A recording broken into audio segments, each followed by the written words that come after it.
गॅसवर कढई मांडून घ्यायची, त्याच्यामध्ये 2-3 पळ्या तेल टाकायचं, कारण तेल बीन्सच्या भाजीला जास्त लागतं. त्यामध्ये जिरी मोहरी टाकायची, कांदा टाकायचा, कांद्यानंतर कुटलेला लसूण टाकायचा आणि नंतर लाल तिखट टाकायचं. ते छान तेलात परतून घ्यायचं. नंतर निवडलेले बीन्स त्याचे छोटे छोटे तुकडे करून घेतले होते ते टाकून घ्यायचे. नंतर एक बटाटा टाकायचा मध्यम आकाराचा, त्याचे साल काढून तो बारीक चिरून घेतला होता मी, तो टाकायचा. नंतर त्यामध्ये हळद आणि मीठ टाकायचं आणि छान परतून घ्यायचं आणि झाकून ठेवायचं. अर्धवट शिजल्याच्या नंतर त्यामध्ये टोमॅटो टाकायचा. नंतर धणापूड टाकायची 1 चमचा, 2 चमचे फुटाण्याचं कूट टाकायचं.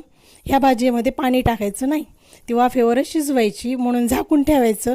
भाजी आता छान शिजलेली आहे. त्याच्यामध्ये हिरवीगार अशी कोथिंबीर बारीक चिरून टाकायची आणि आपली बीन्सची भाजी किंवा परसबीची भाजी तयार आहे.